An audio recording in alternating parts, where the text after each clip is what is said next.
Welcome to the Blanco Wellness Podcast. Thank you for being here. Take a breath. Settle in.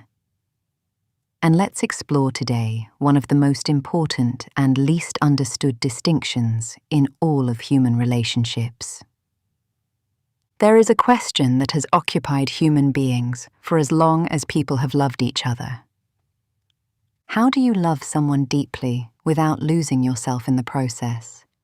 How do you open completely to another person without making them responsible for your happiness? How do you care with your whole heart while still holding that heart as your own? Most people do not ask these questions directly. They learn the answer, or fail to, through the accumulated experience of actual relationships, through the particular education that heartbreak provides, through the slow and sometimes painful discovery that love and attachment, which feel so similar from the inside, are not the same thing at all. At first, this distinction can seem almost wrong. Of course, we become attached to the people we love. The attachment feels like evidence of how much we care, like proof that the connection is real. But the Buddhist tradition noticed something precise about how these two things operate differently in a human life. Love, in its genuine form, is oriented toward the other person, toward their flourishing, their freedom, their becoming more fully themselves. Attachment is oriented toward what the other person provides for you, the security, the certainty, the sense of completion that their presence creates, and that their absence threatens to remove. Both can coexist in the same relationship, and often do, but they move in different directions, and they produce different experiences when the relationship is tested. A teacher was once asked by a student to explain the difference between love and attachment. The teacher said, "When you love a flower, you water it. When you are attached to a flower, you pick it." The student went quiet, because he understood immediately. Picking the flower is not indifference to it. In the moment of picking, it may feel like the fullest possible expression of how much you value it. But picking it severs the flower from the conditions that allow it to live. Love tends the flower where it grows. Attachment removes it from the ground and holds it close, and then is bewildered when it begins to wilt. Many people do something similar in relationships, not out of any wish to harm, but out of the specific fear that is underneath most attachment, the fear of loss. The more we love someone, the more we are aware of how much their departure would cost us, and the more that awareness can quietly transform into a kind of grip, the need to secure the connection, to manage it, to reduce uncertainty, to make sure. And the grip, however loving its origin, tends to change the quality of what it is holding. The relationship that was once easy and natural begins to carry the weight of what is being required of it, which is often more than any relationship can hold. Not just companionship and genuine connection, but the full burden of another person's sense of worth and safety and happiness. The Taoists observed in the natural world what they considered the most honest model of genuine relationship. The river flows beside the mountain. The sun reaches the valley. These things exist in genuine relationship with each other, each one affected by the other, each one part of the same world. And yet, none of them attempts to possess or control what it is in relationship with. The mountain does not try to keep the river from reaching the sea. The valley does not insist that the sun remain only for itself.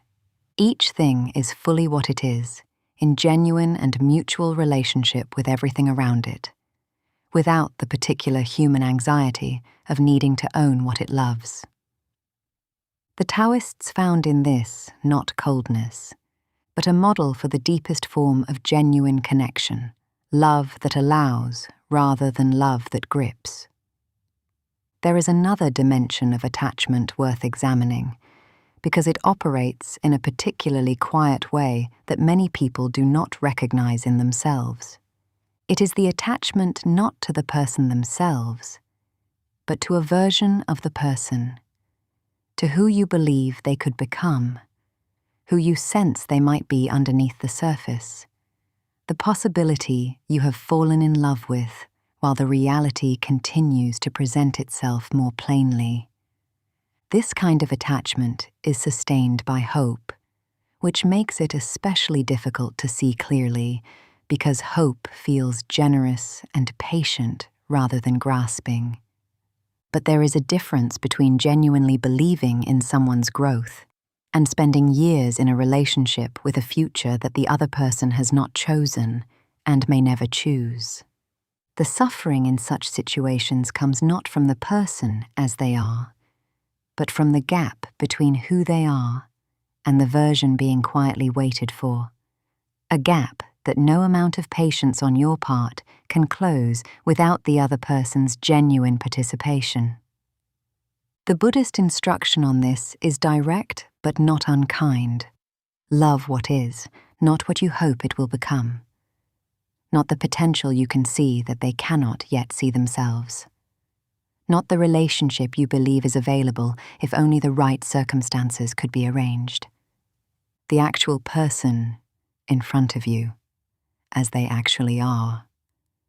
This kind of seeing is an act of genuine respect, treating someone as the real, complete human being they are, rather than as an unfinished version of someone else.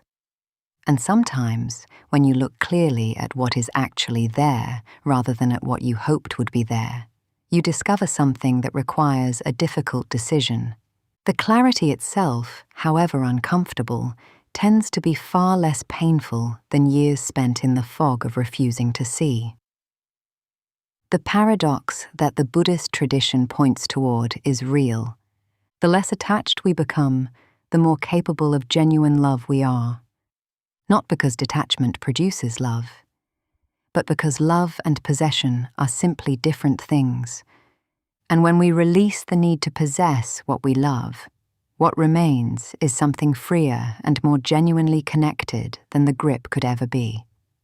Imagine loving someone while fully accepting that they are free to stay or to grow in whatever direction their life is asking them to grow, to be who they actually are rather than who you need them to be. This kind of love can feel frightening because it involves real vulnerability. The acknowledgement that you cannot control the outcome, that another person's choices are ultimately theirs, that your own well-being cannot depend entirely on what they decide. But it is also the only kind of love that both people can breathe inside.